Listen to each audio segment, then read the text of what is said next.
How's it going, rednecks? Got the Tahoe all loaded down for the Detroit Gambler 500, and unfortunately I didn't get to go over what I did with this thing because it was so much of a crunch that I wasn't able to make videos.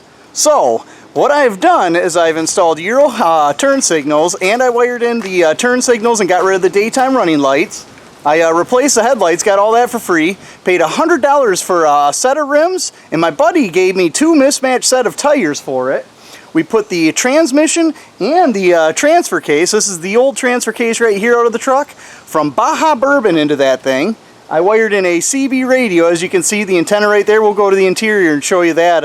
And then I put stickers on it. So done quite a bit of other small things, like I fixed the rear brakes, just needed a brake pad replaced, and the slides freed up. So why don't we go to the inside? I'll show you what I've done there, and then yeah, we'll have to say our goodbyes because I am leaving tonight. On the inside of the Tahoe, I completely detailed it from front to back because this thing was disturbingly disgusting.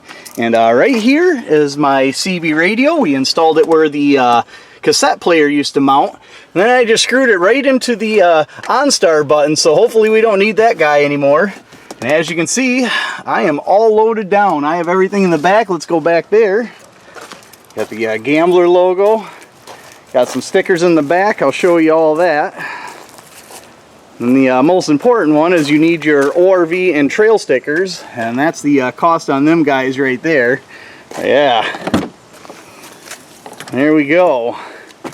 As you can see, for the CB radio, I mounted the antenna actually inside here. The cabling runs from the front through the body into a mount that I made right here, and it comes right out here. That's kind of a cool spot. I always wanted to mount a CB antenna there, and I think it turned out pretty good. The spare tire up top is actually the original from underneath. These trucks are notorious for the cables breaking, so I didn't want that to happen on the trip, especially off-roading. So I just lowered it down, filled it up with air, and threw it on the roof. So yeah, I guess that's about all I can say. I have to take off here in about an hour, so hopefully I'll see some of you guys up north. I imagine we're going to be heading up north like we normally do, but it starts in Troy, Michigan, makes its way into Detroit.